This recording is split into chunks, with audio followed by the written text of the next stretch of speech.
जैसे एक दिया जल जाए तो वो लाखों दिए को जला सकता है, लेकिन अगर दिया खुद बुझा हो तो किसी दिए को जला सकता है क्या? तो अगर हमारे जीवन में जागृति आ गई, अगर हमारे जीवन में होश जग गया, तो हम कितनी सोई हुई चेतना को जगा सकते हैं, हम कितने भटके हुए को राह पर ला सकते हैं। इसलिए सद्गुरु की शिक्षा यही है कि पहले स्वयं को जगाइए, स्वयं को होश में लाइए, स्वयं को मूर्छा से मुक्त करिए। अगर आप स्वयं मूर्छा में रहेंगे तो सोए हुए समाज को जगा नहीं सकते, मूर्छा में पड़े हुए समाज को जगा नहीं सकते। इसलिए सद्गुरु कबीर की जय है, लेकिन उनकी जय तो रहेगी, हम कहें चाहे ना कहें। पर जिस दिन सद्गुरु कबीर के विचारों को हम जीवन में उतार लेंगे, उस दिन हम सबकी भी जय हो जाएगी। और सद्गुरु कबीर यही चाहते थे कि समस्त मानवता की जय हो सके, एक एक व्यक्ति की जय हो सके। वो सिर्फ अपने सुख की कामना नहीं करते थे। सद्गुरु कबीर सिर्फ यह नहीं चाहते थे कि मेरे जीवन में शांति आ जाए, मेरे जीवन में सुख आ जाए। आप सद्गुरु कबीर के हृदय की विशालता इस बात से लगाइए कि वे क्या कहते हैं, मैं रोवो इस जगत को मोको रोवे न कोई, कि मैं इस जगत के लिए रोता हूं। सद्गुरु कबीर को क्या कमी पड़ गई थी जो रोते थे? क्या वो भोजन के लिए रोते थे, कपड़ा के लिए रोते थे? व्यक्तिगत किसी स्वार्थ के लिए सद्गुरु कबीर रो नहीं रहे हैं, तो किस लिए? वे कहते हैं कि ये जगत के लोग पीड़ा में हैं, दुख में हैं, मैं किसी को दुखी नहीं देख सकता। संसार में देखा जाता है कि कोई बच्चे के लिए रोता है, कोई पत्नी के लिए, कोई माता पिता के लिए, कोई पड़ोसी के लिए, कोई मित्र के लिए, कोई धन के लिए। सद्गुरु कहते हैं मैं जगत के लिए रोता हूं। इस साधारण बात नहीं है। समस्त सृष्टि के लिए हृदय में इतनी करुणा होना, इतना प्रेम होना, ये छोटी बात नहीं है। वे कहते हैं मैं जगत में किसी भी इंसान को दुखी नहीं देख सकता, मैं इस सृष्टि के समस्त नर और नारी को सुखी देखना चाहता हूं, संपन्न देखना चाहता हूं, स्वस्थ देखना चाहता हूं। और एक भी व्यक्ति अगर दुख में है तो मुझे उसकी पीड़ा होगी, क्योंकि मेरा कोई व्यक्तिगत रूप से अपना नहीं, कोई पराया नहीं। वे तो कहते हैं कबीर खड़ा बाजार में मांगे सबकी खैर, ना काहू से दोस्ती ना काहू से बैर। वे कहते हैं मैं ऐसी जगह पर खड़ा हो गया जहां मेरा कोई दोस्त नहीं, कोई दुश्मन नहीं। एक किसी व्यक्ति से हम दोस्ती करेंगे तो कोई दुश्मन भी खड़ा होगा, किसी एक से मोह करेंगे तो किसी दूसरे से वितृष्णा भी होगी, लेकिन अगर हम किसी से मोह नहीं करेंगे तो सबसे प्रेम होगा। किसी एक से दोस्ती नहीं करेंगे तो सभी मित्र होंगे। सद्गुरु कहते हैं मैं जगत की सुख की कामना करता हूं, मैं जगत में शांति की कामना करता हूं। मैं चाहता हूं एक एक इंसान सुखी बने, एक एक व्यक्ति आनंदित बने, किसी के जीवन में कोई कष्ट कोई क्लेश न रह जाए। एक बार सद्गुरु कबीर अपनी कुटिया से निकलकर जा रहे थे तो रास्ते में नजर पड़ गई एक झोपड़ी की तरफ। उन्होंने देखा कि एक बूढ़ी माता चक्की चला रही थी, जिसको जांता कहते हैं, वो चला रही थी। तो सद्गुरु कबीर की नजर जैसे ही पड़ी तो वो रोने लगे। अब सब लोग आश्चर्य में पड़ गए कि ये बूढ़ी माता चक्की चला रही है, सद्गुरु कबीर साहब रोने क्यों लगे, इसमें रोने की क्या बात? तो दो चार लोग इकट्ठे हो गए कि हे सद्गुरु, आप इस छोटी सी बात पर रोने लगे, क्या बात है? इतना कहना ही था कि सद्गुरु कबीर हंसने लगे। लोगों को और आश्चर्य हुआ कि सद्गुरु कबीर साहब को क्या हो गया, अभी तो रो रहे थे तुरंत हंसने लगे। तो लोगों ने पूछा साहब आपका स्वास्थ्य तो ठीक है, आप बीमार तो नहीं हो गए, क्या हो गया अचानक आप रो रहे थे फिर हंसने लगे? सद्गुरु कबीर ने कहा कि देख रहे हो बूढ़ी माता को चक्की चला रही, उस चक्की को मैंने देखा तो मुझे रोना आ गया। लोगों ने कहा इसमें कौन सी बड़ी बात है, वो 50 साल से चक्की चला रही और रोज चलाती है, और आप रोज गुजरते थे इधर से, आज ही रोना आ गया। इसमें हैरानी की क्या बात है, वो रोज चलाती, ये उसका काम है, और आप अचानक रो पड़े और फिर हंसने भी लगे। बात समझ में नहीं आई। सदगुरु कबीर ने कहा, बात यह है कि मैं उस चक्की को देख करके रो नहीं रहा हूं, वस्तुतः उस चक्की को देख करके मुझे एक दूसरी चक्की का ध्यान आ गया और इसलिए रोना आ गया। लोग को और बात समझ में नहीं आई, कहा और कौन सी चक्की और कहां की चक्की, और फिर रोना ही क्यों आया। सदगुरु कबीर ने कहा, देख रहे हो उस चक्की को, एक पार्ट नीचे है, दूसरा ऊपर है, बीच में एक लकड़ी का खूंटा है, कील है, और उस दो पार्ट में जो कुछ भी अनाज उसमें जा रहा है वो पिसते चला जा रहा है। यह प्रक्रिया देखकर मुझे दूसरी चक्की का ध्यान आया, अर्थात इस संसार में भी एक जन्म और एक मृत्यु, दो पार्ट हैं और उसके बीच में जीव पिस रहा है। उस चक्की का मुझे याद आ गया, संसार रूपी चक्की का, और सारे जीव उसी में पिस रहे हैं। मुझे रोना आ गया कि कोई बच नहीं पा रहा है, कोई सुरक्षित निकल नहीं पा रहा है। मैंने गहराई से सोचा, विचार किया कि संसार रूपी चक्की में जो जन्म लिया वो पिसता चला जा रहा है। बंधन में, माया में, प्रपंच में पड़ पड़ करके आदमी पिस रहा है, तमाम दुख पा रहा है। आप किसी आदमी से पूछ दीजिए, भैया क्या हाल चाल है, तो तत्काल तो आप लोग कह देते हैं कि सब चकाचक, बढ़िया, अच्छा, लेकिन 10 मिनट बाद, 5 मिनट के बाद वही आदमी कहता है, अरे क्या कहें अपनी राम कहानी, बड़ा कष्ट है, हमसे ज्यादा दुखी इस धरती पर कोई नहीं।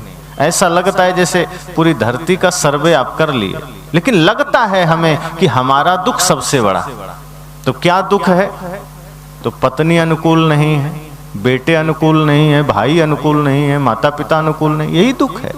या पड़ोसी ने जमीन ले लिया है, या किसी ने हमारा धन छीन लिया है, कुछ भी, धन पद प्रतिष्ठा ही हमारा दुख का वजह होता है। कहीं धन दुख का कारण है, कहीं परिवार दुख का कारण है, कहीं प्रतिष्ठा दुख का कारण है। तो इस तरह के दुख हमारे जीवन में है, और ये संसार में सब जगह व्याप्त है। बड़े से बड़े धनपति भी दुखी है, एक गरीब आदमी दुखी है, अमीर आदमी दुखी है, जिसको बेटा नहीं है वो दुखी है कि एक बेटा हो जाए तो सुख मिल जाए, और जिसको 2-4 बेटे हैं वो दुखी है कि ऐसा बेटा भगवान किसी को ना दे। जिसके पास धन है वो भी दुखी है, जो निर्धन है वो भी दुखी है। निर्धन चाहता है कुछ धन मिल जाए तो सुख मिल जाएगा, और धनिक सोचता है कि धन तो मिल गया लेकिन जीवन में अशांति आ गई, नींद की गोली खा लें तो सारा नींद आ जाए। तो धनपति मेडिकल स्टोर का चक्कर लगा रहे हैं कि भैया थोड़ा नींद की गोली दे देना, सुख कहां मिला। सदगुरु कबीर ने कहा कि मैं देख रहा हूं संसार में जहां भी दुख है, पीड़ा है, कष्ट है, सब लोग दुखी हैं। तो इस जन्म और मृत्यु के पाट में संसार पिस रहा है, इसलिए मुझे रोना आ गया, क्योंकि मैं संसार का अहित नहीं चाहता। सदगुरु कबीर कहते हैं कि मैं संसार का हित चाहता हूं, कल्याण चाहता हूं, इसलिए मुझे रोना आया।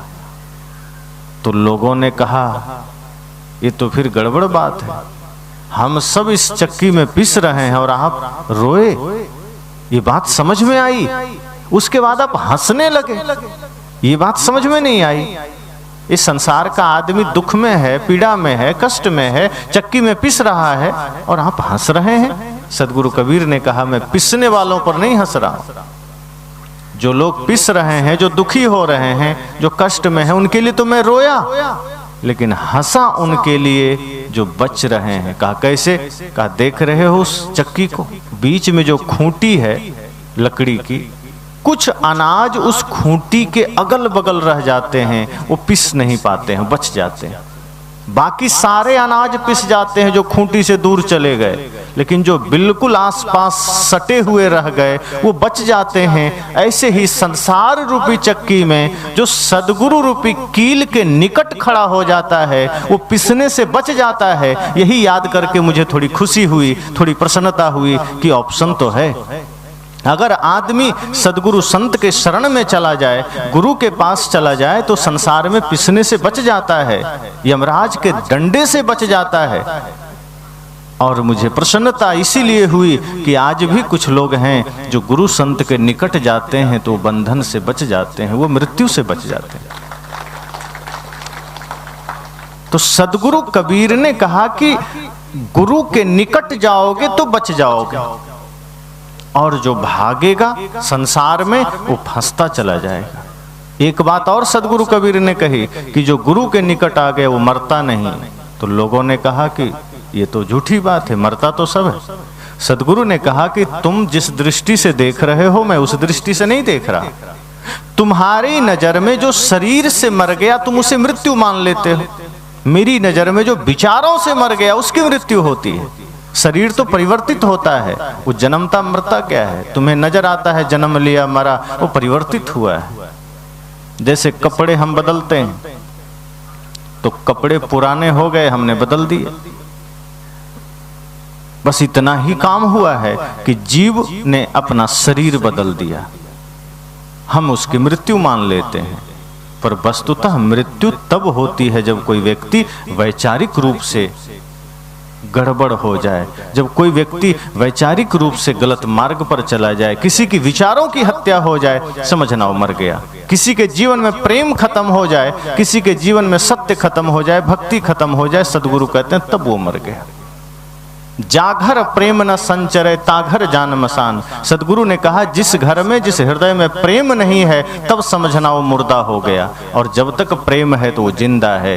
और अगर प्रेम हमारे जीवन में है तो शरीर मिट भी जाए तो हम सदैव जिंदा रहेंगे।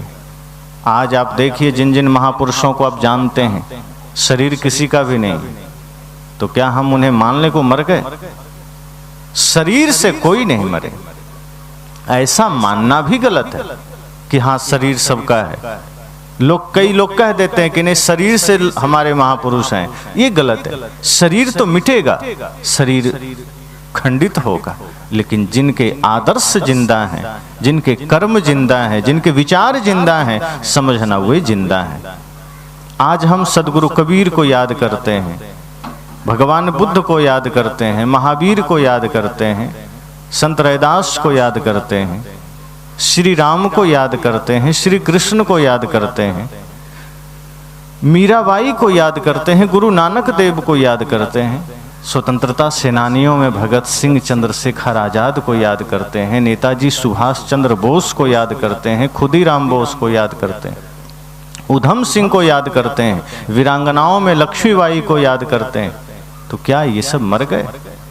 इनके शरीर बस नहीं है, इनके कर्म जिंदा हैं, इनका आदर्श जिंदा है, और अगर जिनका आदर्श जिंदा होता है वो कभी मरता नहीं है। सदगुरु कबीर ने यही बात समझाई कि जो व्यक्ति कर्म महान कर लेता है वो कभी मर नहीं सकता। जो गुरु के निकट आ गया, जिसने ज्ञान जीवन में धारण कर लिया, उसकी कभी मृत्यु नहीं होती, क्योंकि मृत्यु आत्मा को कभी छू भी नहीं सकती।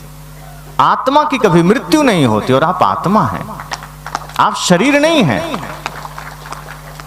और यह संदेश सिर्फ सदगुरु कबीर का नहीं, यह संदेश वेद का भी है। सदगुरु कबीर ने कहा कि ये आत्मा ही ब्रह्म है। बस अगर आत्मा अपने ब्रह्म तत्व को जागृत कर ले तो समझना कि यही सब कुछ है। हम नहीं जागृत कर पाते हैं तो लगता है हम जन्मते हैं, मरते हैं, लेकिन जिस दिन हम अपने ब्रह्म तत्व को जागृत कर लेते हैं लगता है नहीं, हम कभी जन्म नहीं लेते, हम कभी मरते नहीं। इसलिए तो वेद के ऋषियों ने कहा अहं ब्रह्मास्मि, मैं ब्रह्म हूं। तो कोई बैठा था सामने, कहा फिर हम लोग कौन है? तो वेद के ऋषियों ने क्या कहा? तत्त्वमसि, तुम भी वही हो, वही ब्रह्म तुम भी हो, कोई भिन्नता नहीं। लेकिन जब हम देह भाव में जीते हैं तो संसार में जीते हैं, जब हम आत्म भाव में जीने लगते हैं तो संसार में होते हुए संसार से भिन्न हो जाते हैं। तो सदगुरु कबीर ने उन लोगों से कहा कि जब हम सदगुरु के शरण में जाते हैं तो दुख मुक्ति से मार्ग, दुख मुक्ति का मार्ग मिलता है। जब हम गुरु के निकट में जाते हैं तो संसार में कैसे हम सुरक्षित जी सकें इसका सूत्र मिलता है। और जो व्यक्ति अपने जीवन को सुंदर बना लेता है, मनसा वाचा कर्मणा पवित्र बना लेता है, समाज सेवा, राष्ट्र सेवा में जीवन को लगा देता है, साहब कहते हैं फिर उसकी कभी मृत्यु नहीं होती। ये भाव देखकर मुझे मुस्कुराहट हुई। सदगुरु ने कहा कि यही ख्याल करके मुझे थोड़ी हंसी आ गई।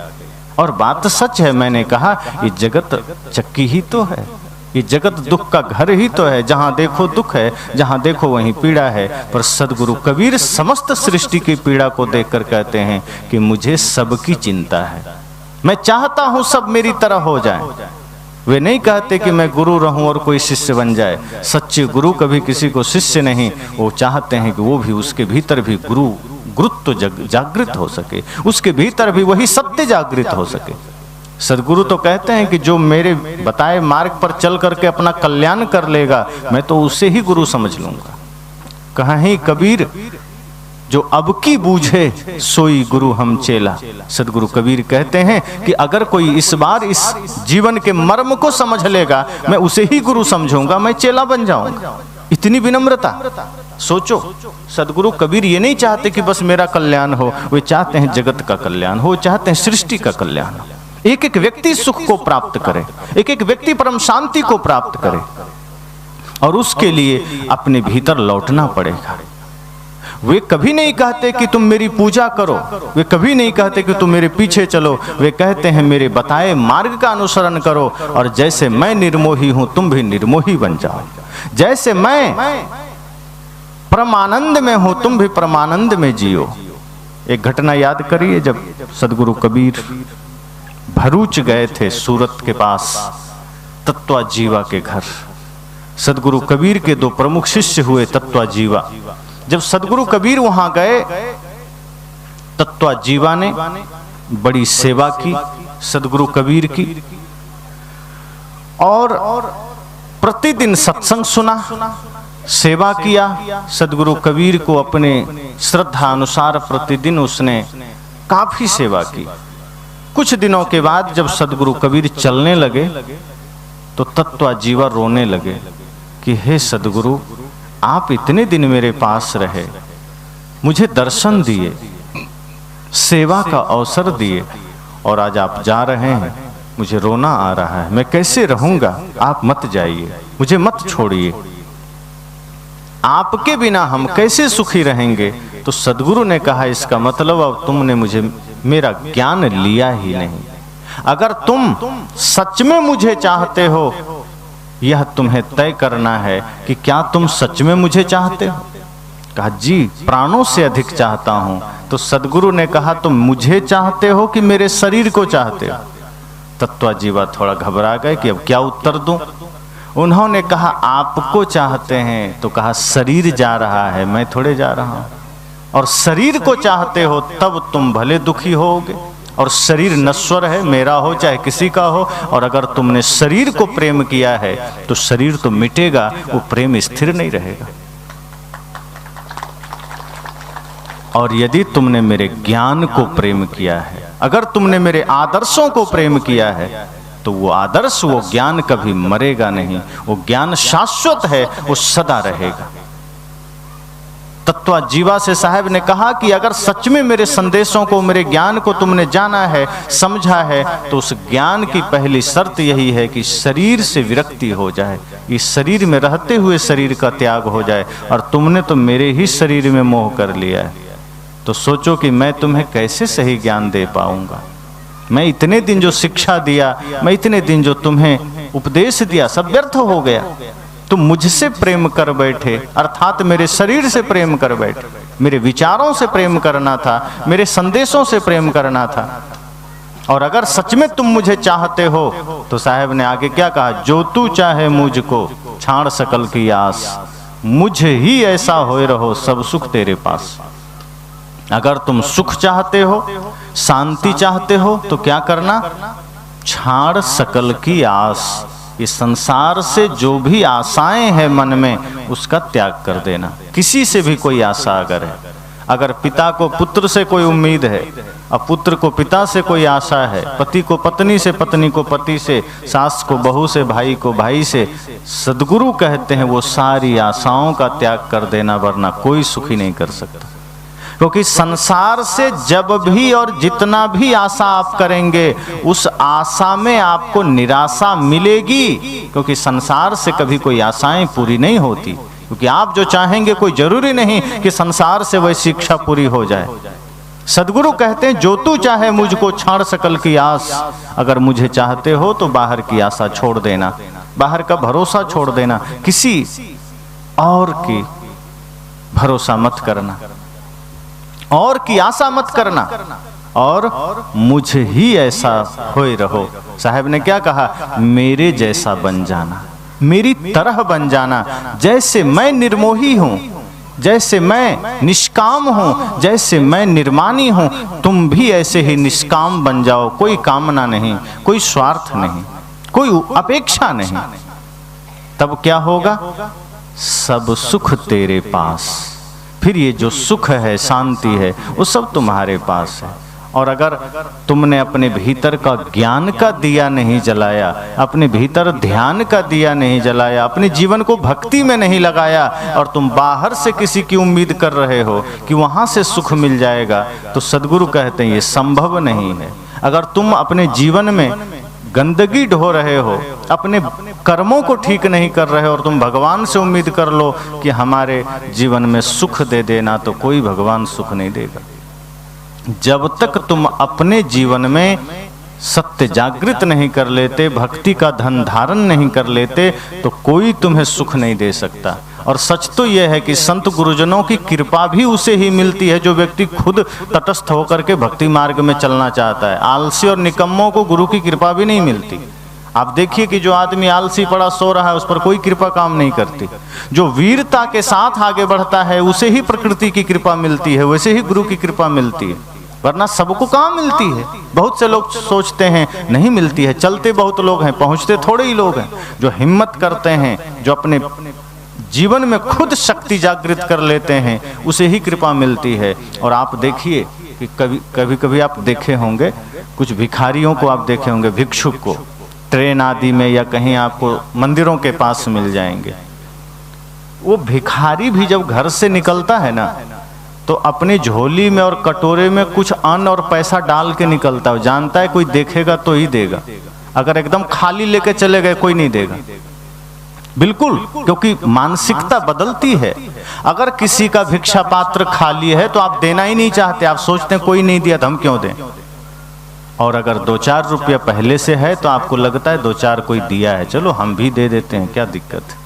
तो एक भिक्षुक भी घर से निकलता है तो अपना कुछ न कुछ सामर्थ्य लेके निकलता है, तब दान मिलता है। सदगुरु कहते हैं इसी तरह अगर तुम मुझे चाहते हो, सुख चाहते हो, तो फिर अपने भीतर भी वो सत्य जागृत करो, अपने भीतर भी वो त्याग तपस्या जागृत करो। तुम सोए सोए चाहोगे कृपा मिल जाए, नहीं मिलेगी। तुम सोए सोए चाहोगे शांति मिल जाए, नहीं मिलेगी। शांति सोने से नहीं मिलेगी, शांति मंदिर मस्जिद दौड़ने से नहीं मिलेगी। कोई मंदिर दौड़ रहा है, कोई मस्जिद दौड़ रहा है। सदगुरु कहते हैं वस्तुतः जहां तक मन दौड़ता रहेगा, अशांति से दूर होते रहोगे। जब मन लौट आएगा भीतर और सजग होकर के गुरु के बताए मार्ग पर आदमी चलेगा, तब आदमी सुखी होगा, शांतमय जीवन जिएगा।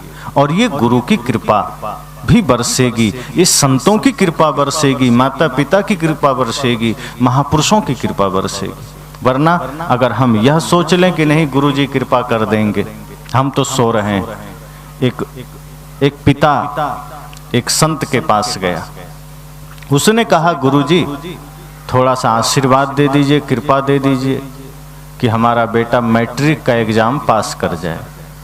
तो संत ने कहा देखो अगर बढ़िया से आशीर्वाद चाहिए तो तुम चले जाओ हनुमान जी के मंदिर और वहाँ 5 किलो लड्डू चढ़ा देना, फिर तुम्हारा बेटा पास हो जाएगा। अब एकदम हिम्मत दे दिया संत ने। अब वो आदमी घर गया, पैसा लिया और चुपके से निकल गया मंदिर की ओर लड्डू लेकर। तो उसके बेटे को अचानक ध्यान आया कि पिताजी मंदिर की ओर जा रहे हैं, जल्दी जाते नहीं हैं, आज क्यों जा रहे हैं। वो भी चुपके से चला गया। तो वहां जाकर के वो देखता है कि वो पिताजी मंदिर में लड्डू चढ़ाए और चढ़ा करके हनुमान जी से प्रार्थना की कि हे बजरंगबली, कृपा करना, हमारे बेटे को फर्स्ट डिवीजन पास कर देना। अब इतना सुना कि लड़का तो खुश हो गया कि वाह, मेरे पिताजी तो मेरे लिए बहुत प्रयास कर रहे हैं, हम झूठे पढ़ने में दिमाग खपा रहे हैं, पिताजी तो इतनी बढ़िया व्यवस्था में लगे हैं कि बिना पढ़े पास हो जाएंगे। जब हनुमान जी से ही बात हो गई है तो हम काहे को पढ़ें। डायरेक्ट हनुमाने जी से चर्चा हो गई, उन्हीं से साठ गांठ हो गया, उन्हीं से समझौता हो गया, लड्डू भी मिल गया, अब मामला फिक्स, अब झंझट खत्म। अभी तक झूठे टेंशन में थे, पढ़ना पड़ रहा था। वो घर गया, चादर तान के सो गया, गाना सुनने लगा, खेलने चला गया। पिता देखते हैं बच्चा बड़ा रिलैक्स है, बड़ा शांत है, पढ़ नहीं रहा। अरे पढ़ क्यों नहीं रहा? चिंता नहीं है, सब तैयार है, ठीक है। पिता भी ध्यान नहीं दिया, सोचा पढ़ेगा ही, पास होगा। हनुमान जी से भी बात हो गई। परीक्षा में गया, वो सोचता है 5 किलो लड्डू हनुमान जी लिए, फिर भी बैठ के मैं लिखूं तो ये लड्डू का अपमान हो जाएगा, हनुमान जी का अपमान हो जाएगा, हनुमान जी देख लेंगे। वो ऐसे ही सादा कॉपी जमा कर दिया। जब परीक्षा फल आया तो वो फेल हो गया, और उसके सबको तो कुछ ना कुछ नंबर मिला था, उसको लड्डू मिला। तो उसके पिता गए, कहा कैसे मेरा बेटा फेल हो गया? तो पूछा मास्टर ने, कहा तुम्हारा बेटा कुछ लिखा ही नहीं है, सादा कॉपी जमा कर दिया। तब बाप को लगा, क्यों भाई, क्यों ऐसा किया तुमने, कुछ लिखा क्यों नहीं? उसने कहा पिताजी आप 5 किलो लड्डू हनुमान जी को चढ़ाए, उसके बाद भी मैं लिखता, ये तो आपका और हनुमान जी का पूजा का अपमान है, इसलिए मैं लड्डू के वजह से मैं कुछ नहीं लिखा। मास्टर ने कहा आपने हनुमान जी को लड्डू चढ़ाया, बदले में हनुमान जी ने भी लड्डू चढ़ा दिया, अंक गायब हो गया। हिम्मत तो जगा, लेकिन अपनी तैयारी नहीं थी तो हनुमान जी की भी कृपा नहीं मिली। और लोग ऐसा बता देते हैं कि तुम्हें कुछ नहीं करना, तुम्हें कुछ करने की जरूरत नहीं है, मैं बेड़ा पार कर दूंगा, मेरी शरण में आ जाओ, मैं मंत्र दे दूंगा, मैं दीक्षा दे दूंगा, मैं तुम्हें स्वर्ग पहुंचा दूंगा। सदगुरु कबीर कहते नहीं, कोई ऐसा नहीं कर सकता। गुरु केवल मार्ग दिखा सकते हैं, आपको अपनी यात्रा खुद तय करनी होगी। गुरु केवल रास्ता दिखा सकते हैं। गुरु इतना बता सकते हैं सत्य क्या है, असत्य क्या है। गुरु इतना बता सकते हैं जड़ क्या है, चेतन क्या है, बंधन क्या है, मोक्ष क्या है। आपके भीतर के सामर्थ्य को जागृत करने के सूत्र गुरु बता सकते हैं। चलना खुद पड़ेगा। अगर हम चलने को राजी हैं तो ही गुरु की कृपा बरसेगी। अगर हम सोए हैं कि चलो काम बन जाएगा, तो काम नहीं बनेगा। अगर हम दुनियादारी में, प्रपंच में फंसे हैं कि मुक्ति मिल जाएगी, नहीं मिलेगी। मुक्ति के लिए मन को निर्मल करना पड़ेगा। और एक बात और ध्यान रखना, सारी समस्याओं का जड़ हमारा मन है।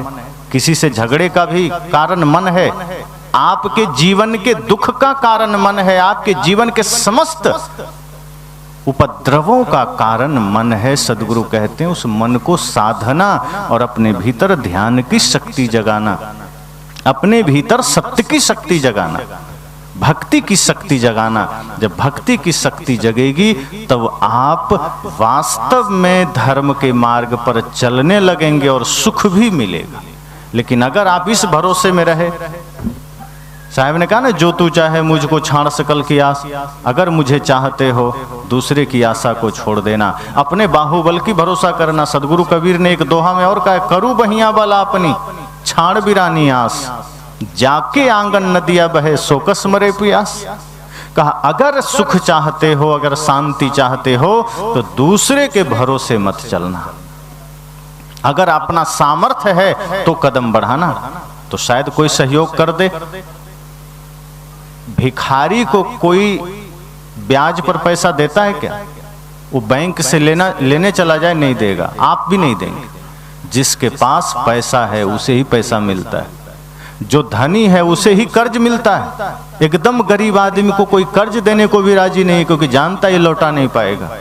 सदगुरु कहते हैं अगर आपके पास कुछ सामर्थ्य है, कुछ चेतना जगी है, तो ही गुरु की भी कृपा मिलेगी। और यदि कान में करुआ तेल देके सो रहे हो कि मेरा काम बन जाएगा, तो कुछ नहीं बनेगा, फिर किसी की कृपा नहीं मिलेगी। इसलिए करू बहिया बल अपनी, अपने बाहुबल का भरोसा करना, दूसरे की आशा छोड़ देना। दूसरे की आशा सदैव निराशा लाती है। कोई विद्यार्थी पढ़ रहा है, मैंने भी उदाहरण दिया, अगर वो सोचे कि चलो दूसरे से नकल कर लेंगे, पास हो जाएंगे, कब तक करेगा? अगर कोई आदमी अपनी शक्ति का भरोसा ना करे, सोचे दूसरे के वजह से हम भी किसी से लड़ लेंगे और दूसरा आदमी समय पर नहीं पहुंचा, तब क्या होगा? जैसे याद करिए, सुग्रीव जो है राम जी के भरोसे लड़ने गया था ना बाली से। अब पहले बार में राम जी पहचान नहीं पाए तो सुग्रीव का मुंह कान तोड़ दिया बाली। सब हिसाब किताब बराबर। अपनी शक्ति नहीं थी, राम के भरोसे गया था। लेकिन राम जी ने बाद में क्या कहा, कुछ तो अपनी शक्ति भी लगाओ, पूरा हम पर ही डिपेंड हो जाओगे तो मारे जाओगे। कुछ अपना भी सामर्थ्य लगाओ, कुछ अपना भी उद्यम करो। अगर तुम किसी और के भरोसे जाकर लड़ने चले गए, अपनी शक्ति नहीं है, तो वहां से भी हाथ पैर तुड़वा के आओ। सदगुरु कहते हैं किसी भी क्षेत्र में अपनी शक्ति को भी जगाना। और अपनी शक्ति मतलब क्या? मनुष्यता की शक्ति, इंसानियत की शक्ति, ध्यान की शक्ति, कि हम इंसान हैं, हम जानवर नहीं हैं, कि हमारा कर्म, हमारा व्यवहार जानवरों की तरह हो जाए, कि किसी ने कुछ कहा और झुंझला उठे, किसी ने कुछ कहा और झूठ बोल दिए, किसी की आलोचना कर दिए, किसी की निंदा कर दिए, किसी की शिकायत कर दिए, कि बेटे पर गुस्सा हो गए, कभी पति से गुस्सा कर लिए, पत्नी से झगड़ लिए, कभी भाई से झगड़ा कर लिए। कहा सारे धर्म तुम्हारे व्यर्थ हो जाएंगे, सारी पूजा व्यर्थ हो जाएगी अगर तुम आदमी की तरह नहीं जी पा रहे हो। सदगुरु कहते हैं आदमी की तरह जियो, अपने भीतर प्रेम की शक्ति जगाओ, अपने भीतर धर्म की शक्ति जगाओ। सास बहू में हो ऐसा जियो जैसे माँ बेटी की तरह हो, भाई भाई में ऐसा जियो जैसे कि एक दूसरे में परमात्मा का दर्शन कर रहे हो। पूजा तो राम की कर रहे हैं, और यदि आचरण रावण का जी रहे हैं तो ये राम की पूजा कैसी? राम जी ने भरत के लिए पूरी गद्दी छोड़ दी, कोई इच्छा नहीं, कोई कष्ट नहीं, आनंद पूर्वक चले गए। बल्कि राम जी से जब लोगों ने पूछा कि आप किसका भजन करते हैं, आप किसका सुमिरन करते हैं, किसका जाप करते हैं? दुनिया तो राम का नाम जपती है, दुनिया के लोग राम राम करते हैं, लेकिन हे श्री राम आप किसको जपते हैं, आप किसको भजते हैं? तो राम जी ने क्या कहा, भरत सरिस को राम सनेही, जग जप राम राम जप जेही। उन्होंने कहा कि मैं भरत से प्यारा मेरे लिए और कौन हो सकता है। दुनिया मुझे भजती है, मेरा नाम जपती है, मैं भैया भरत को जपता हूं। प्रेम जगाइए। अगर किन्हीं की पूजा करते हैं तो उनकी पूजा का अर्थ ये कि नहीं कि उनके चित्र से और उनके शरीर से प्रेम कर बैठिए। उनकी पूजा का अर्थ है कि उनके चरित्र से प्रेम करिए। अगर राम की पूजा है तो राम का आदर्श जीवन में उतारिए, अपने भीतर वो आदर्श की शक्ति जगाइए। अगर कृष्ण की पूजा है तो कृष्ण का आदर्श जगाइए। अगर सदगुरु कबीर की पूजा है तो सदगुरु कबीर का आदर्श जगाइए। और जब अपने भीतर इस तरह से बाहुबल को जगा लेंगे, अपनी शक्ति अपने सामर्थ्य को जगा लेंगे, तब सदगुरु क्या कहते हैं, फिर तुम मुझे ही ऐसा होए रहो। फिर तुम्हारे भीतर भी वही शक्ति आ जाएगी, वही शांति आ जाएगी, वही आनंद आ जाएगा जो मेरे पास है। शांति पर सबका अधिकार है। इस धरती पर हर कोई को सुखी होने का हक है, हर किसी को हंसने का हक है। कितने लोग तो बरसों तक हंसी भूल जाते हैं, इतना दुखमय जीवन होता है। कितने बूढ़े माँ बाप तो सिर्फ रोते रोते आगे का जीवन गुजारते हैं। एक वृद्धाश्रम में मैंने देखा, 2-3 बुजुर्ग बात कर रहे थे और उनके आंखों में आंसू थे। एक ने कहा कि बड़ा सपना देखा था कि बेटे बहू हमारी सेवा करेंगे, हमने उन्हें पढ़ाया लिखाया, लेकिन एक चूक हो गई, हमने उसे संस्कार नहीं दिया। पढ़ाई तो बढ़िया दे दिया, अच्छे पोस्ट पर चले गए, लेकिन जब संस्कार नहीं दिया तो वही बच्चे वही बहू आज हमें घर से निकाल दिया। अरमान था कि बुढ़ापा सुख में गुजरेगी, बच्चे पानी देंगे, भोजन देंगे, बहू पैर दबा देगी, कपड़े धो देगी, पर ये सब तो दूर, दुत्कार करके उन लोगों ने बाहर कर दिया, कोई पूछने तक नहीं आता। बुढ़ापे में जब अंग लाचार हो गए, शरीर नाकाम हो गए, हमें वृद्धाश्रम में जीवन गुजारना पड़ रहा है और आंखों में आंसू हैं। सोचिए ये किसी के साथ भी हो सकता है, आप भी अनुभव कर रहे होंगे कि जैसे ही शक्ति शरीर की घटने लगती है, बेटे और बहू का व्यवहार बदलने लगता है। सद्गुरु कहते हैं क्या यही जीवन चाहते हैं? अपने भीतर के सामर्थ्य को जगाइए, अपने भीतर की शक्ति को जगाइए, भक्ति में लगिए। जब भक्ति में लगेंगे तो गुरु की कृपा मिलेगी। पाप के मार्ग पर चलते हुए नहीं मिलेगी। पाप का मतलब इतना ही नहीं होता कि कोई किसी की हत्या कर दिया।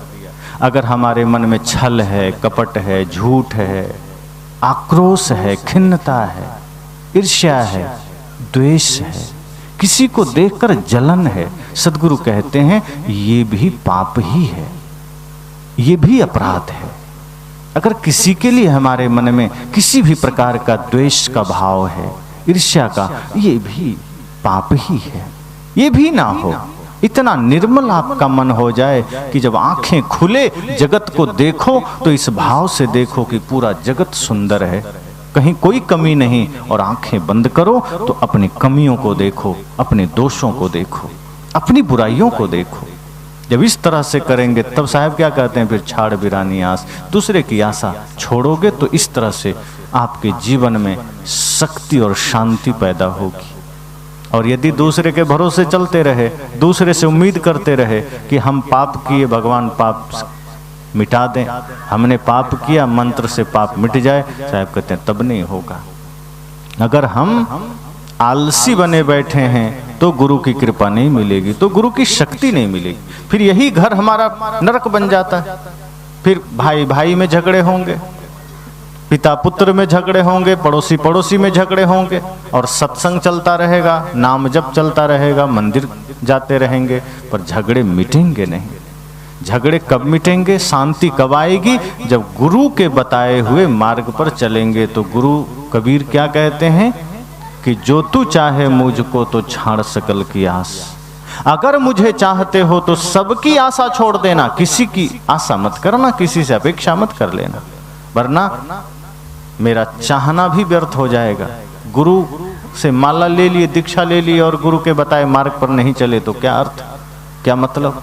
फिर तो दुख से कोई बचा नहीं सकता, पीड़ा से कोई बचा नहीं सकता। दुख से बचने का मार्ग है कि गुरु के बताए मार्ग पर चलिए, गुरु के दिखाए हुए मार्ग का अनुसरण करिए।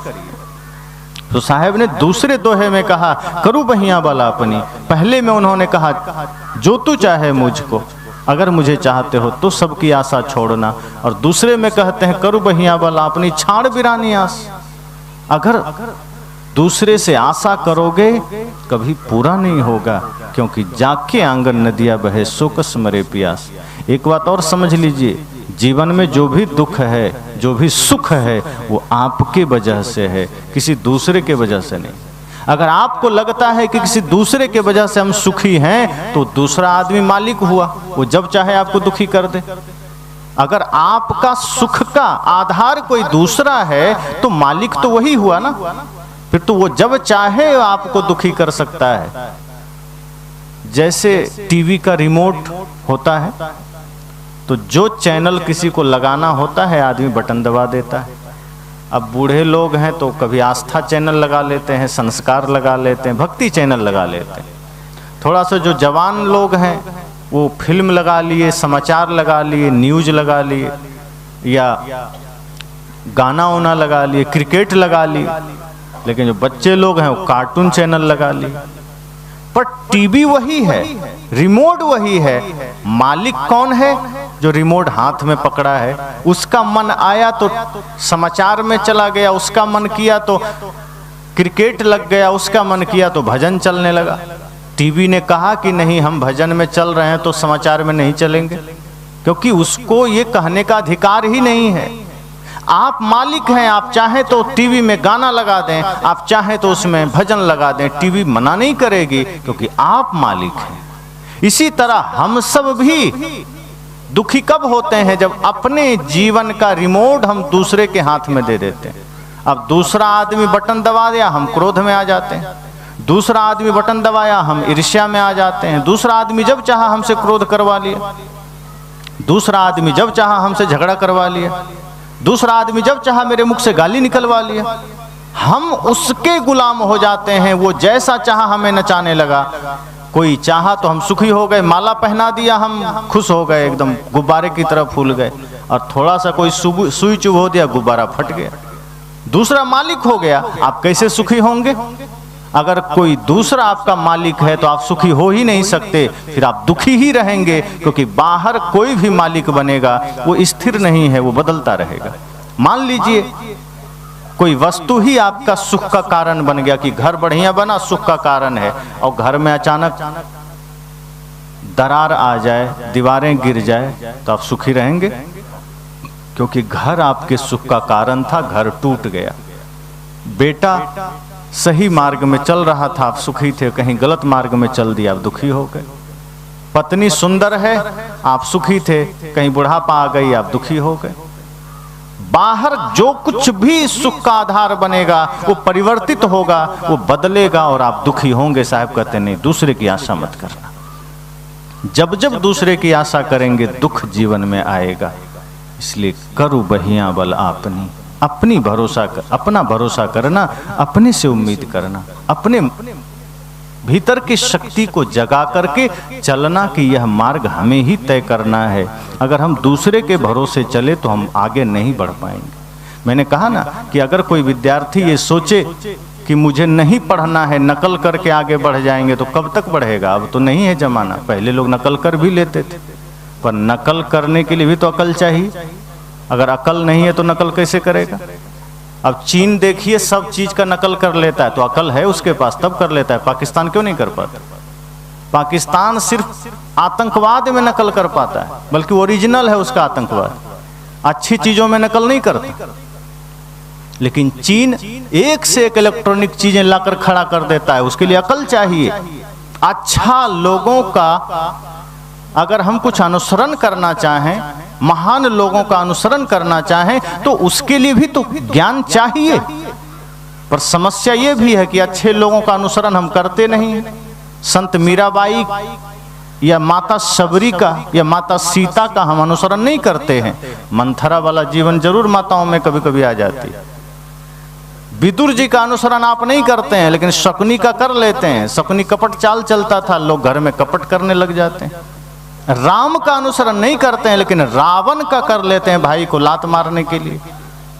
तो सच्चे लोगों का अनुसरण भी हम नहीं कर पाते अकल ना होने के वजह से। इसलिए साहब कहते हैं थोड़ा अपनी शक्ति जगाओ, अपना अकल लगाओ, जीवन में शांति आएगी। दूसरे के भरोसे कब तक चलते रहेंगे? दूसरे के भरोसे कोई यात्राएं पूरी नहीं होती।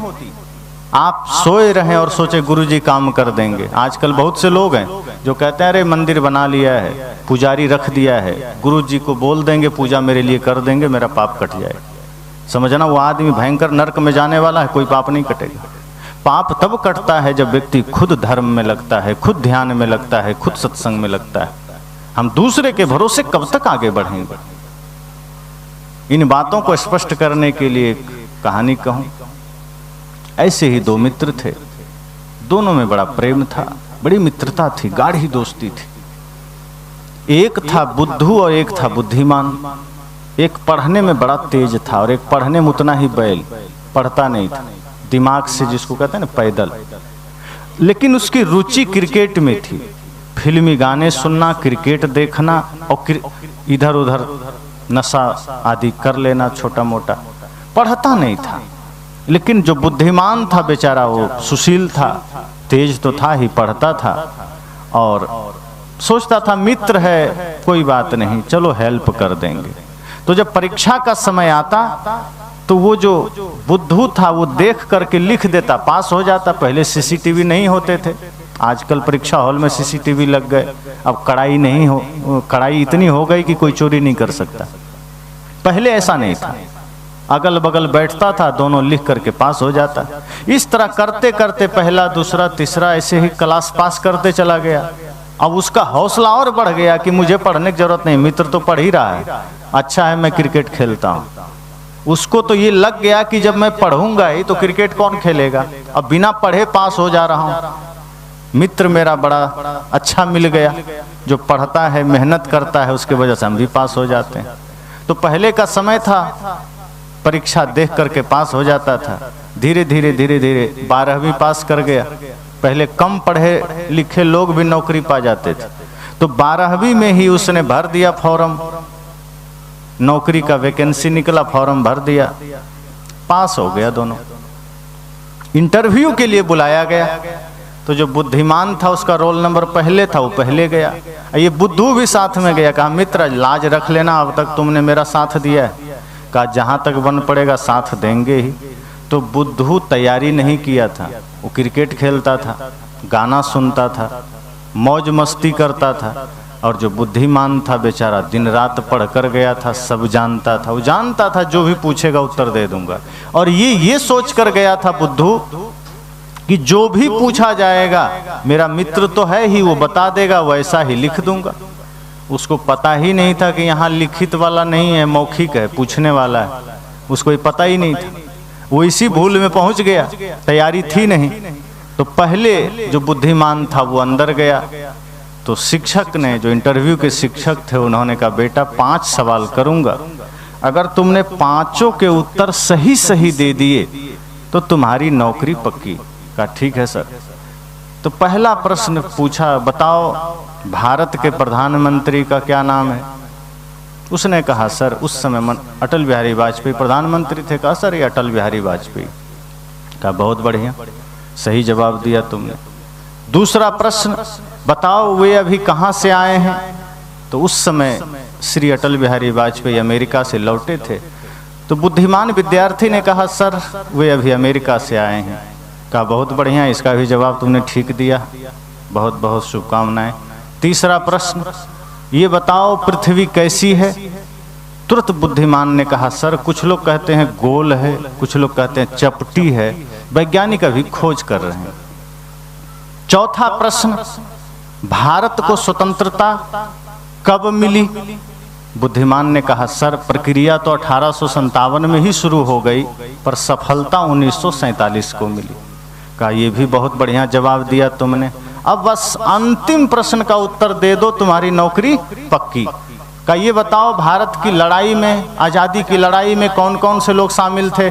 कहा सर किसी एक का नाम लेना उचित नहीं होगा, बहुत से लोग शामिल थे। का ये भी जवाब ठीक है, संतोषजनक है, तुम्हारी नौकरी पक्की। अब बुद्धिमान तो बेचारा खुश हो गया, नाचता कूदता बाहर आया और बाहर देखता है बेंच पर बुद्धू सिर लटकाए बैठा है, पसीना से भीग रहा है, सोच रहा है पता नहीं क्या होगा नहीं होगा। तब तक वो बाहर आया। कहा मित्र तुम हंस रहे हो, जरा बताओ क्या हुआ?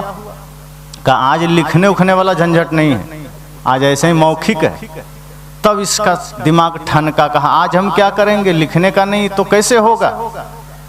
कहा अब हम क्या बताएं? कहा अरे तो जो पूछा गया वही प्रश्न जल्दी बता दो और उत्तर बता दो, हम भी जाके बोल देंगे वरना दिक्कत हो जाएगी। बुद्धिमान ने कहा देखो पहला प्रश्न पूछा भारत के प्रधानमंत्री का क्या नाम है, तो इसका उत्तर देना श्री अटल बिहारी वाजपेयी। और दूसरा प्रश्न वे अभी कहाँ से आए हैं, इतना कहा ही था उधर घंटी बज गई। अब घंटी बजी तो बुद्धू ने कहा मित्र अगर तुम प्रश्न और उत्तर दोनों बताते रहे तो हमारा समय निकल जाएगा, फिर नौकरी तो ऐसे भी नहीं मिलेगी। ऐसा करो जल्दी जल्दी सिर्फ क्रम से उत्तर बता दो, मैं वही रट करके वहां जवाब दे दूंगा। कहा ठीक है, तुम भी ठीक कहते हो। तो कहा देखो पहले प्रश्न का उत्तर देना श्री अटल बिहारी वाजपेयी, दूसरे प्रश्न का उत्तर देना अमेरिका से आए हैं, तीसरे प्रश्न का उत्तर देना कुछ लोग कहते हैं गोल है, कुछ लोग कहते हैं चपटी है, वैज्ञानिक अभी खोज कर रहे हैं, चौथे प्रश्न का उत्तर देना प्रक्रिया 1857 में शुरू हुई, सफलता 1947 को मिली, और अंतिम प्रश्न का उत्तर देना किसी एक का नाम लेना उचित नहीं, कई लोग शामिल थे। कहा ठीक ठीक बिल्कुल। अब वो एकदम धीरे धीरे प्रश्न को 1 2 3 4 5 के क्रम में बोलते हुए मन ही मन बढ़ने लगा।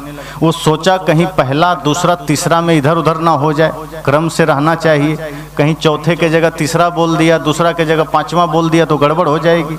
इसलिए सोचा पहला दूसरा तीसरा चौथा पांचवा क्रम से एकदम मेहनत करते जा रहा है, धीरे धीरे धीरे धीरे याद भी करना है, क्रम भी सही रखना है, क्रम भी ना बिगड़ जाए। अब इतनी मेहनत अगर वो पहले किया होता तो शायद किसी की जरूरत ना पड़ती, लेकिन अब उसको मेहनत करनी पड़ रही है। अब वो क्रम से प्रश्न को हिसाब से उत्तर याद करते हुए अंदर पहुंच गया। कब अंदर पहुंच गया पता ही नहीं चला, क्योंकि ध्यान तो उत्तर को क्रम में याद करने की है, उत्तर को क्रम से याद करते जा रहा है। अंदर चला गया, ठंडी का समय उसको पसीना आ रहा है, शिक्षक ने देखा कि ठंडी का समय है, इसके शरीर पर पसीना है, लगता है घबराया हुआ है, कहीं इसको हम कठिन सवाल कर दिए, बेचारा उत्तर ही नहीं दे पाएगा, चलो पहले हाल चाल पूछ लेते हैं। अब उसको पता भी नहीं है कि मैं रूम में पहुंच गया हूं, वो तो बस ध्यान लगा रहा है कि पहला, दूसरा, तीसरा, चौथा, पांचवा। तभी शिक्षक ने सिर पर हाथ रखा, कंधे पर, कहा बेटा तुम्हारा नाम क्या है? अचानक उसे लगा पहला प्रश्न आ गया, कहा सर अटल बिहारी वाजपेयी। जैसे ही कहा तब मास्टर को लगा ये प्रधानमंत्री हमारे बीच कहां से आ गए। फिर सोचा हो सकता है एक ही नाम के कई व्यक्ति होते हैं, इसका भी नाम होगा अटल बिहारी वाजपेयी, कोई हर्ज नहीं। कहा अच्छा बेटा तुम कहां से आए हो? उसे लगा दूसरा प्रश्न शुरू हो गया, कहा सर अमेरिका से। तब मास्टर का दिमाग चकराया, कहा मेरा विज्ञापन बिहार के लिए ही अमेरिका से यहां नौकरी करने आ गए। तब कहा बेवकूफ तुम्हारी बुद्धि कैसी है? उसे लगा ये तीसरा प्रश्न शुरू हुआ, कहा सर कुछ लोग कहते हैं गोल है, कुछ लोग कहते हैं चपटी है, वैज्ञानिक अभी खोज कर रहे हैं। अब तो मास्टर को गुस्से से पारा 7वें आसमान पर चला गया। कहा बेवकूफ तू कब पैदा हो गया? उसे लगा ये चौथा प्रश्न है। कहा सर प्रक्रिया 1857 में शुरू हुई थी, सफलता 1947 को मिली। मास्टर साहब का तो दिमाग और चकराया, सिर पर हाथ रखा, कहा बेवकूफ तुझे किसने पैदा कर दिया? उसे लगा ये 5वां है। कहा सर किसी एक का नाम लेना उचित नहीं होगा, बहुत से लोग शामिल थे। और मास्टर ने धक्का मारकर विद्यार्थी को बाहर कर दिया, कहा नालायक तू जा, तेरे जैसे लोग नौकरी नहीं पाया करते। धक्के खाकर वो बाहर आया। बुद्धिमान ने कहा क्या हुआ मित्र? कहा सब खो गया। कहा क्यों? कहा मैंने सोचा कि जो तुमसे पूछा गया वही मुझसे पूछा जाएगा, पर सब उल्टा हो गया। कहा जीवन में जब तुम दूसरों के भरोसे चलोगे तो आखिर में यही होता है। अगर तुम अपनी तैयारी किए होते तो शायद इतना तुम्हें पता होता कि वो पूछ क्या रहा है, पर तुमने तैयारी अपनी की नहीं थी, तुमने भरोसा मेरा किया था, मैंने तो साथ दिया, लेकिन तुम अपनी तैयारी से नहीं गए थे तो मेरा साथ भी तेरा भला ना कर सका। इसलिए जीवन में सदैव ये सजगता रखना कि किसी और के वजह से आपके जीवन में कभी कोई शांति घटित नहीं हो सकती, कोई दूसरा आपके सुख दुख का कारण नहीं बन सकता। हमारा मन, हमारा जीवन, हमारी स्वतंत्रता। कोई दूसरे को दुख सुख नहीं देता, कोई दूसरे को आनंद भी नहीं दे सकता, मुक्ति भी नहीं दे सकता। इसलिए सदगुरु कहते हैं करु बहिया बल अपनी, अपने बाहुबल का भरोसा करना। अगर दूसरे के भरोसे चलोगे जीवन में सदैव चोट खाओगे। गुरु की कृपा भी तब मिलेगी जब आप सही मार्ग पर चलने के लिए संकल्पित होंगे। सोए रहे, आलसी में जीते रहे, आलस में जीते रहे, एक दूसरे से नफरत घृणा में जीते रहे और सोचोगे कि गुरु जी कृपा कर दें, तो गुरु जी कृपा नहीं करते, फिर गुरु की कृपा नहीं मिलती। आपको समझना है कि इस मन को साधना है हमें। ये मन है वजह समस्त समस्याओं का, मन है आपके जीवन के दुख का कारण। किसी से कोई आदमी झगड़ा करता है तो क्या डायरेक्ट करता है? जैसे रास्ते में कोई मिला अचानक और अपरिचित है, तो क्या अपरिचित से कभी आपने झगड़ा किया है? या तो तत्काल कोई बात हो जाए, उधर से कुछ हो जाए तो झगड़ा होता है। जिसको आप बिल्कुल भी नहीं जानते और कोई जा रहा है और अचानक झगड़ा करेंगे क्या? हाँ, कोई पागल होगा कर ले, पर अगर आप थोड़ा भी सजग हैं तो आप झगड़ा उसी से करते हैं जिसको आप जानते हैं, अर्थात जिससे कुछ न कुछ लेन देन हुआ है, कुछ न कुछ बातचीत हुई है, कुछ न कुछ बात हुई है, तब आप झगड़ा करते हैं। मतलब वो झगड़ा पहले मन में पैदा होता है। आप किसी को गाली देते हैं, वो गाली पहले मन में जन्म लेती है, फिर वो कर्म में आती है। सदगुरु कहते हैं मन आपके जीवन के दुखों का कारण है और आप मन को साधते नहीं हैं, आप मन को निर्मल नहीं करते। और मन निर्मल होगा ध्यान से। आप तन धोने चले जाते हैं, शरीर को धोते हैं कि शरीर को डुबकी लगवा देंगे कहीं पवित्र नदी में तो पाप मिट जाएगा। सदगुरु कहते हैं शरीर दोषी नहीं है, मन दोषी है, और मन को इस ज्ञान गंगा में एक बार डुबकी लगा के तो देखो। आपके समस्त समस्याओं का दोष मन का है। एक बार मन को भी नहला कर तो देखो। मन गंदा है, तन को साधा, तन को नहलाया, तन को सजाया, मन को गंदा छोड़ दिया। आप घर से बाहर निकलते हैं, कपड़े को ठीक कर लिया, बाल ठीक कर लिया, चप्पल ठीक कर लिया, शरीर में भी इत्र लगा लिया, और मन को गंदा लेकर चले गए, मन जैसा का तैसा लेकर चले गए। सदगुरु कहते हैं घर से बाहर निकलो, अगर कपड़े गंदे रह जाएं कोई ज्यादा दिक्कत की बात नहीं है, चप्पल टूटे रह जाएं कोई हर्ज की बात नहीं है, लेकिन अगर घर से बाहर निकलते समय आपका मन गंदा रह गया तो बाहर जहां भी जाओगे विवाद करके आओगे, जहां भी जाओगे लड़ाई करके आओगे। इसलिए घर से निकलो तो कपड़े साधारण भी हैं, कोई चिंता नहीं, लेकिन मन को निर्मल करके निकलना, मन को पवित्र करके निकलना। इसलिए अनूप जलोटा जी भजन गाते हैं ना, धोना था मन भूल गया तो धोता रहा तन मल मल के, घर का ईश्वर भूल गया तू, तीरथ करता चल चल के, धोना था मन भूल गया तू। कहते हैं मन को धोना था, नहीं धोया। उपद्रव का कारण मन है, दुख का कारण मन है, हमारे जीवन की समस्त समस्याओं का कारण मन है। इसलिए यह सत्संग वह ज्ञान गंगा है जहां मन को धोया जा सकता है। और एक बात और कह दूं, अंतिम सत्र है, सदैव यह ध्यान रखना, आप सत्संग में कितनी देर बैठे हैं ये कोई महत्व का नहीं है, सत्संग आप में कितना बैठा है यही महत्व बनेगा, यही महत्वपूर्ण होगा। इसलिए आप 2 मिनट ही बैठो, कोई हर्ज नहीं, लेकिन सत्संग आपके अंदर बैठ जाए। कोई 10-10 घंटे बैठा है और सत्संग भीतर नहीं आया तो कोई मतलब नहीं है। इसलिए यह ध्यान रखिए कि सत्संग हमारे जीवन में आ जाए। पंडाल से निकलें तो भी, घर में रहें तो भी, बाजार में रहें तो भी, ऐसा नहीं कि इस पंडाल से निकले तो सत्संग यहीं झाड़ के चल दिए, जैसे धूल झाड़े सत्संग भी झाड़ दिए, तभी तो विवाद होते हैं। घर गए तो लड़ाई क्यों होती है, सत्संग यहीं झाड़ दिए। जहां किसी से विवाद की संभावना है, अगर सत्संग हृदय में रहे तो कोई विवाद नहीं हो पाएगा। जिस हृदय में सत्संग को रखना था, जिस हृदय में संत गुरुजनों को रखना था, वहां हमने कचड़े डाल रखे हैं, वहां हमने राक्षसों को बिठा रखा है, इसलिए जीवन में समस्याएं आती है। इसलिए आज हम जो चाहते हैं वो कर नहीं पाते हैं। चाहते तो सब अच्छा है, मैंने कल कहा था सब चाहते हैं बेटा श्रवण कुमार बने, पर आप माता पिता सही बनना नहीं चाहते, और बुढ़ापे में आपको ये झेलना पड़ता है, ये पाना पड़ता है। ये दुख आपको ऐसे नहीं मिलता, अपने ही कर्मों का फल है। अगर आज वृद्धाश्रम भारत में खुल रहे हैं तो ये भारत का दुर्भाग्य है। अब जो लोग सेवा करते हैं वो तो बेचारे करेंगे, वृद्धाश्रम खोलेंगे, लेकिन उनको खोलना क्यों पड़ रहा है सोचो। जिस देश में जगत पिता महादेव को माना गया, जिस देश में माता दुर्गा को जगत जननी समझा गया, इस देश में अगर अपने ही माँ बाप को हम वृद्धाश्रम भेज रहे हैं तो सोचो महादेव का अपमान है कि नहीं, सोचो जगत जननी माता दुर्गा का अपमान है कि नहीं। अगर आपने अपने ही माँ को रुलाया है, अपने ही माँ को कष्ट दिया है, तो जगत जननी को आपने क्या समझा, कुछ नहीं। अभी सरस्वती पूजा बीता, मैंने देखा लोगों को कि जब मूर्ति बिठाया तो सामने हाथ जोड़कर तमेव माता च पिता तमेव बंधुश्च सखा कहा, लेकिन जब विसर्जन का समय आया तो वही लोग डीजे लगा करके, शराब पी करके, अश्लील गाने बजाते हुए, डांस करते हुए ले जा करके विसर्जन कर दिया। अपने माँ के सामने वो अश्लील गाने आप बजा नहीं सकते जो आपने माता सरस्वती के सामने बजाए। क्या यही सरस्वती माँ के प्रति श्रद्धा है, समर्पण है?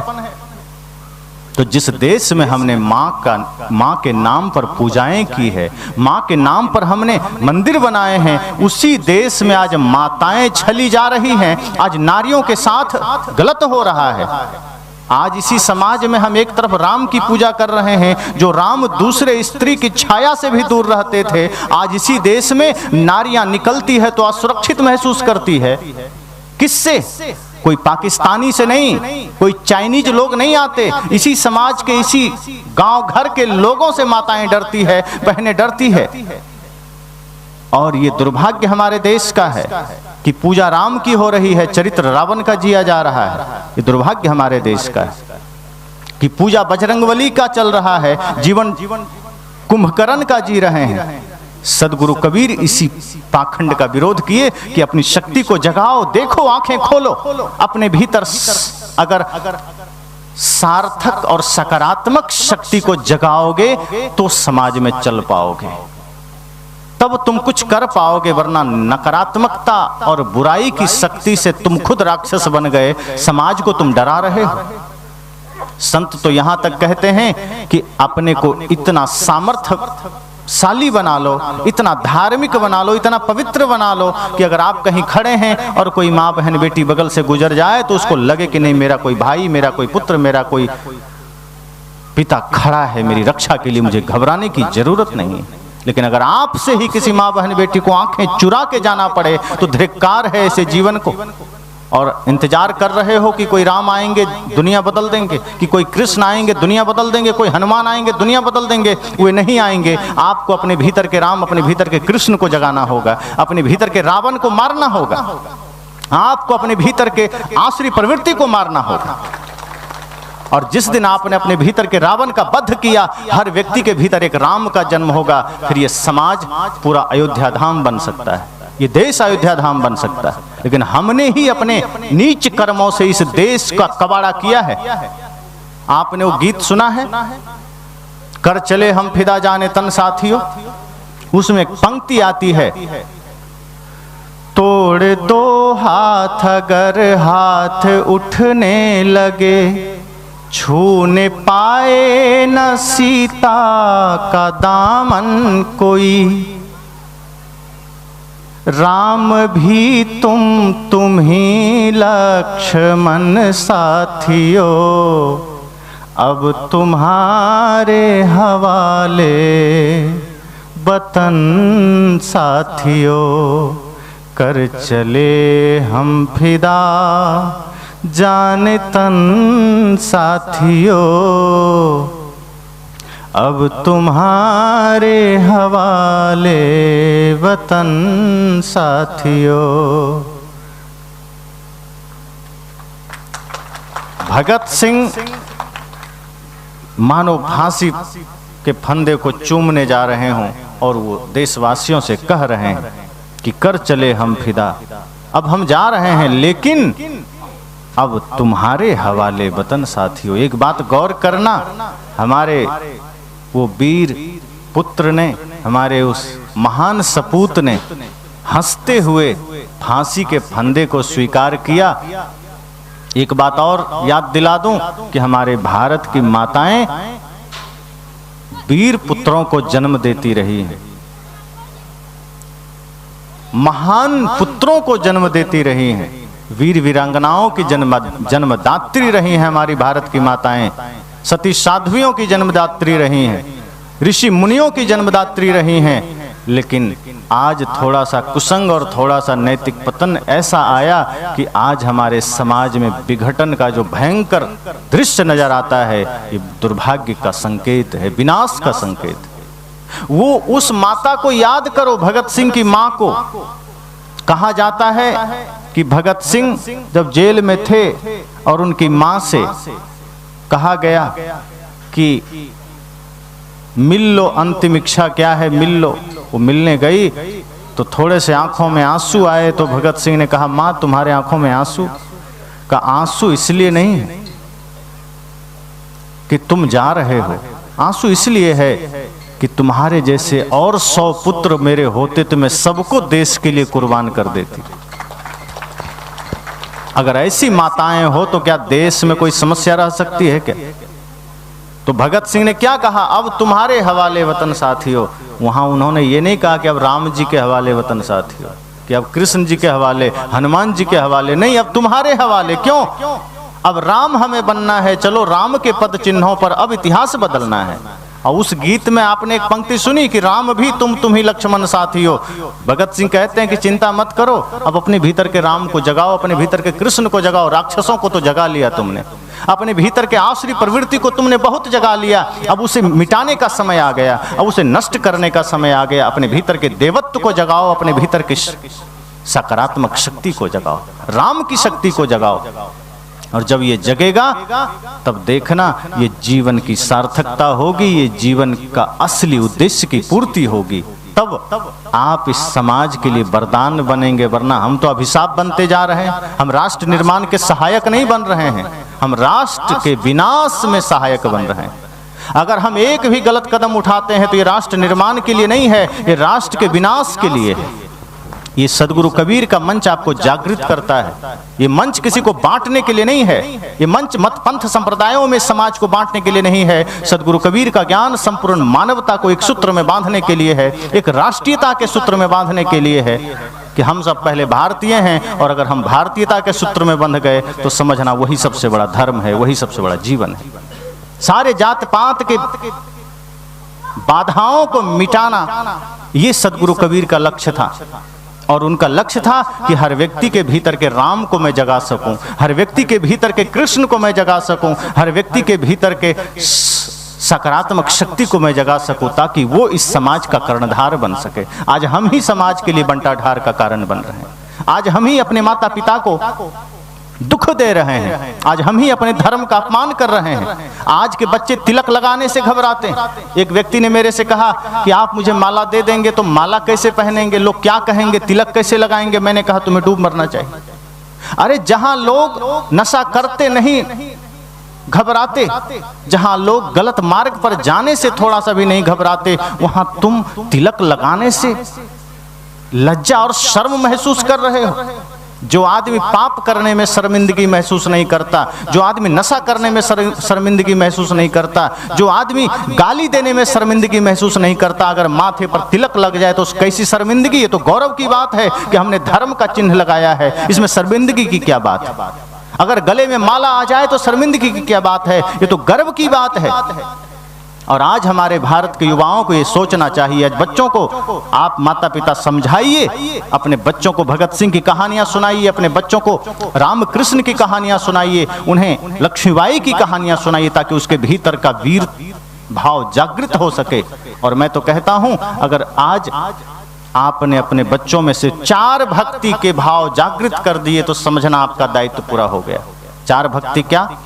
मातृभक्ति, पितृभक्ति, गुरु भक्ति और राष्ट्र भक्ति। ये 4 भक्ति याद रखना, आपका काम पूरा हो जाएगा। इसलिए मैंने कहा कि ये सत्संग आपको शक्तिशाली बनाने के लिए है, आपको सामर्थ्यशाली बनाने के लिए है। और वो शक्ति परेशान करने के लिए नहीं है, वो शक्ति जगत कल्याण के लिए है, वो शक्ति समाज उत्थान के लिए है। आज समय है, कल रहे ना रहे। सोचो, खुदीराम बोस 18 वर्ष की अवस्था में देश के लिए शहीद हो गए। क्या उनको नहीं रहा होगा कि मैं भी कमाता, खाता, जीता, मौज मस्ती करता? क्यों अपने व्यक्तिगत स्वार्थों से किनारा कर लिया उन्होंने और देश के लिए शहीद हो गए? भगत सिंह 23 वर्ष की अवस्था में शहीद हो गए, और आज हम ये सोचते हैं कि नहीं, मुझे तो अपना खाने से चिंता, दुनिया जाए, देश जाए बाहर में। आज के युवाओं की यही चिंता होती है, मुझे खाना मिल जाए दुनिया से, मुझे क्या मतलब, देश से क्या मतलब। सोचो, यही बात अगर महाराणा प्रताप ने सोच ली होती तो क्या होता? यही बात भगत सिंह ने सोच ली होती तो क्या होता? महाराणा प्रताप जंगल में जाकर घास की रोटियां खाने को मजबूर हुए, किसके लिए? हम सब के लिए। भगत सिंह फांसी पर चढ़े, किसके लिए? हमारे लिए। और आज हम जातियों में बंट करके निजी स्वार्थ के लिए लड़े चले जा रहे हैं कि मुझे नौकरी मिल जाए, मुझे धन मिल जाए, दुनिया से मुझे क्या लेना देना।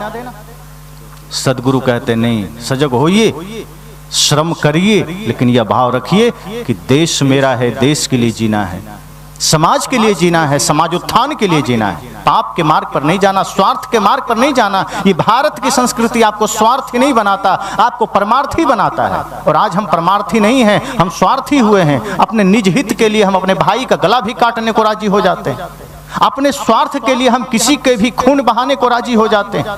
ये देश तो ऐसा है जहां अपना बलिदान देकर के भी प्राणियों की रक्षा की जाती है। राजा शिवी ने अपना शरीर का मांस भी दान कर दिया था एक पक्षी की जान बचाने के लिए। हम उसी संस्कृति के लोग हैं। पन्नाधाय ने अपने बच्चे की बलि दे दी थी अपने राजा के पुत्र को बचाने के लिए। हम उस संस्कृति के लोग हैं, लेकिन आज हम अपने स्वार्थ के लिए अपने भाई का भी गर्दन काट देते हैं, अपने माँ बाप को भी वृद्धाश्रम भेज देते हैं। सदगुरु कहते हैं ये दुर्भाग्य है हमारे देश का। इसलिए ये सत्संग आपको जगाने के लिए है, आपको होश में लाने के लिए है कि आप होश में आइए। समय थोड़ा है जीवन का, पता नहीं कब मृत्यु कहाँ किस घड़ी आ जाए, कौन जानता है। जब कोई अतिथि घर में आते हैं तो हम सजग होते हैं कि पता नहीं कब कोई अतिथि आ जाए, घर सही होना चाहिए, बिस्तर सही होना चाहिए।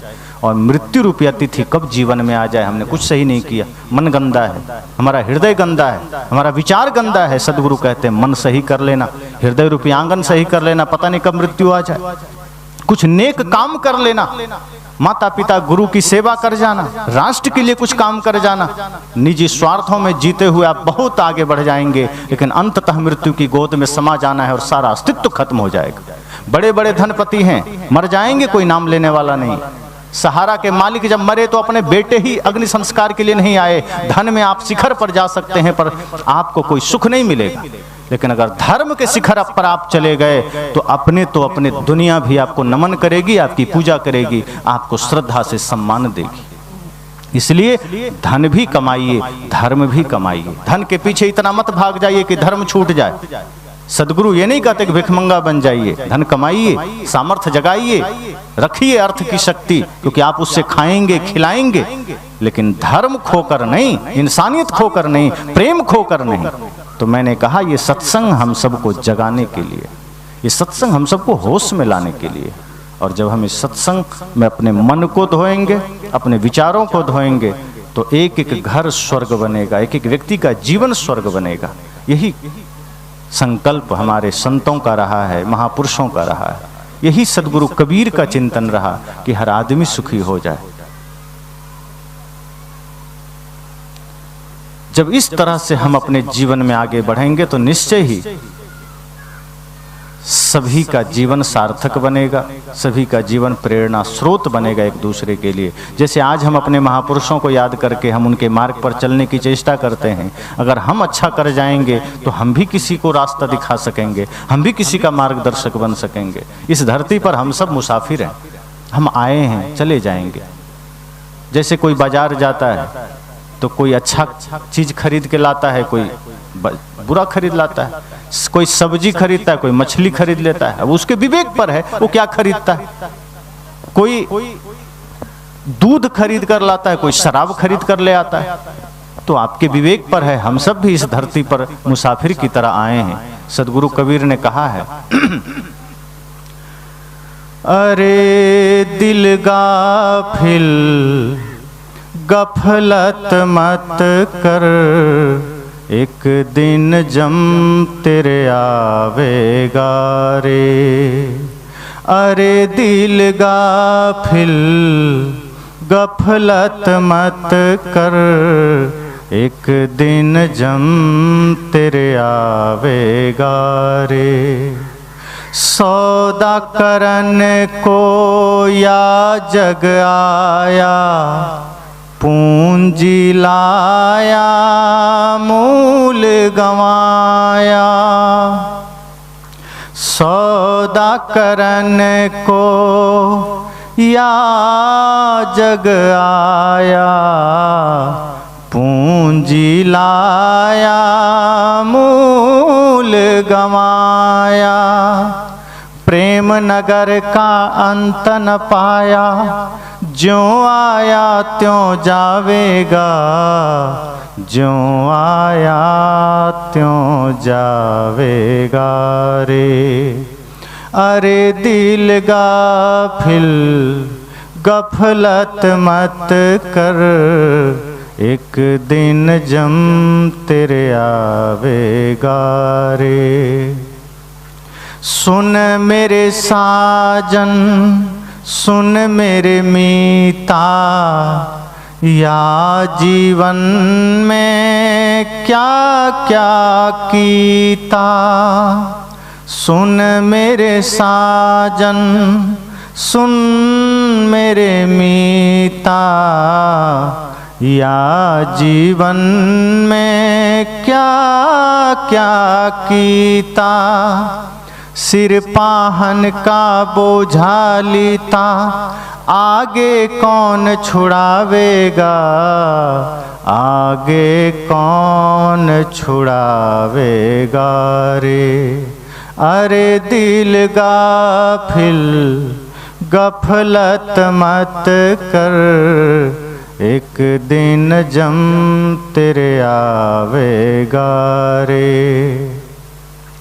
परली पार मोरा मीता खड़िया, उस मिलने को ध्यान न धरिया।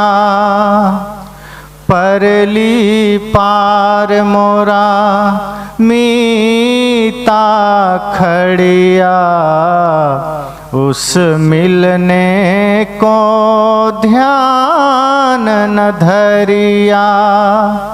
टूटा नाव ऊपर जा बैठा, गाफिल गोता खावेगा, गाफिल गोता खावेगा रे। अरे दिल गाफिल गफलत मत कर, एक दिन जम तेरे आवेगा रे। कहत कबीर तुम्हें समुझाई, अंत काल तेरो कौन सहाई। कहत कबीर तुम्हें समझाई, अंत काल तेरो कौन सहाई। चला अकेला संग न कोई, किया आपना पावेगा, किया आपना पावेगा रे। अरे दिल गाफिल गफलत मत कर, एक दिन जम तेरे आवेगा रे। एक दिन जम तेरे आवेगा रे। तो सद्गुरु कबीर ने कहा कि इस धरती पर हम सब मुसाफिर हैं, सत्य का सौदा करने आए हैं, प्रेम का सौदा करने आए हैं। गफलत में गंदगी उठाकर मत चले जाना, पाप ढोकर मत चले जाना, वरना क्या होगा। कहत कबीर तुम्हें समझाई, अंत काल तेरो कौन सहाई।